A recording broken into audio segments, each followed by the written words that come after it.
Hello, this is an introduction for a conversation today with Colonel Burrows and Sharon Montgomery about a book yet to be written.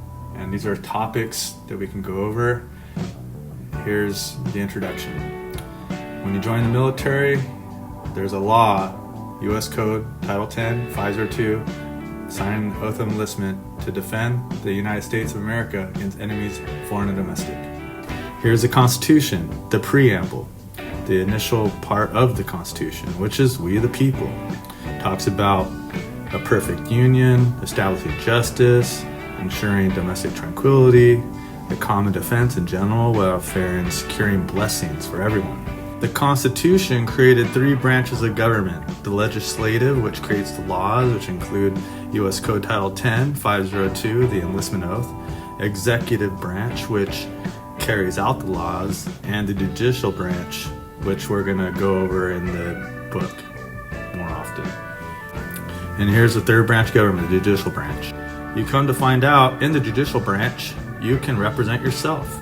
It's called pro per, and every court has on their website a self-help manual called pro per pro se to self-represent. Now we're going to go over Aaron Hasse and some lawsuits that he has been entered into.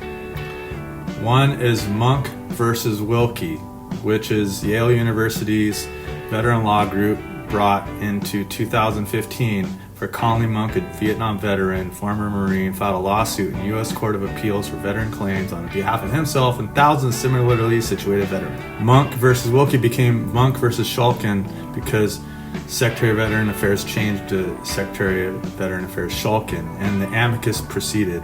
The brief addresses due process harms of unreasonable delay on veterans while they wait for the disability benefits to which they're entitled. Here's the cover sheet. And the United States Court of Appeals for Veteran Claims, again, Conley Monk versus David Shulkin, Secretary of Veteran Affairs. And in 2018, issued a historic decision affirming for the first time its ability to hear class action lawsuits. In the words of Chief Justice, quote, "This holding a seismic shift in our precedent and a watershed decision that will shape jurisprudence for years to come." Here's the argument of this case. A1. The VA delays have substantial consequences for veterans. Veterans experience financial hardship, homelessness, threats to safety, increased health problems while they await long periods of appeals to resolve their entitlement to disability benefits, which goes across the constitutional preamble. You can think, how does that work with the constitutional preamble and everything the preamble says that we swore an oath to defend? You come to find out further that the VA is effectively your civilian disability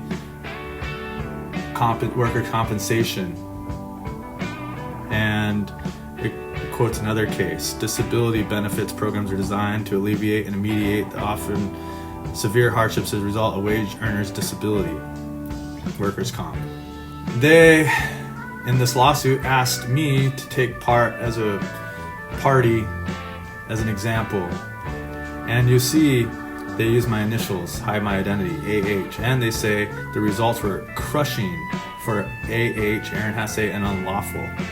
Yes, this took years. And then I have more to add to that story, but, you know, my dad's a veteran, and he passed away right after I got my VA support. Well, in the process, I was able to understand pro per. We started talking about the earlier pro per self-represented. I found out I was able to bring a lawsuit, and I did, trying to reclaim benefits that I never was able to access because my medical records were, there was administrative errors that I became aware of.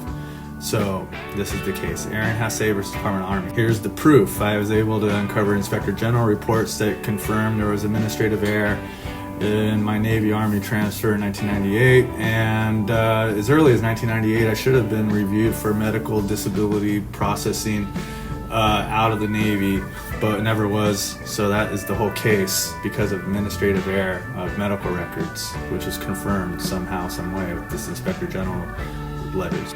Unlike civilian federal lawsuits against the government, if you're in the military, you come against the Ferris Doctrine, which basically is saying that you cannot bring a lawsuit for damages because of negligence and military matters, even as a veteran, which is now being hotly debated in Congress. You can Google that. So they wrote a conclusion, and the conclusion was that I can amend my complaint for everything that wasn't inherently military in nature, which I didn't understand and was unable to respond to. There's another case that is still going on, and it has to do with disability retirement based on the mishandled medical records and medical in general. So this is the court where I ended up through a separate administrative process called the BCNR, Board Corrections Navy Records. Here's the matter in the case proceeded because the BCNR's decision was arbitrary, capricious, and contrary to law. Furthermore, in the pro-per world, I was able to bring a suit against the VA healthcare because they were having negligence in my healthcare.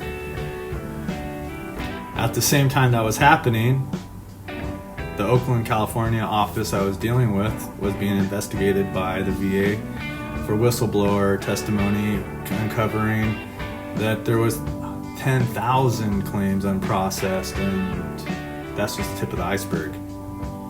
Furthermore, to go further into the details of this story, where you find out that I couldn't even go to the VA, was kicked out, services were denied altogether, including homeless housing voucher, because I didn't have enough active duty days, because my enlistment was a reserve enlistment, despite my unit and the ship I served on. And if they want to develop it any further, we can go on and on, because the ships I was on were test manning active Navy destroyers and other ships with reduced manning and replacement of reservists, 80-20 mix. And it was admitted in reports that are not classified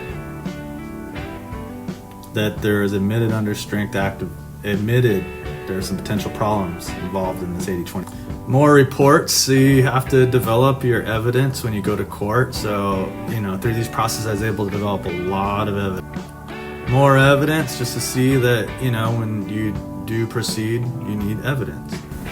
And more evidence. More evidence on the same matter. And another piece of evidence, the final piece, is the evolution of military current active reserve force mix, where in this report it is stated the Navy gave up on manning the ships this way for obvious reasons, and even got rid of my enlistment package altogether. Regardless, this is evidence, just to put all the pieces of the puzzle together. Unclassified even, it's just public knowledge. Substantiates all the stories, and I'm looking for your support and understanding how to map this together. Talk to you soon.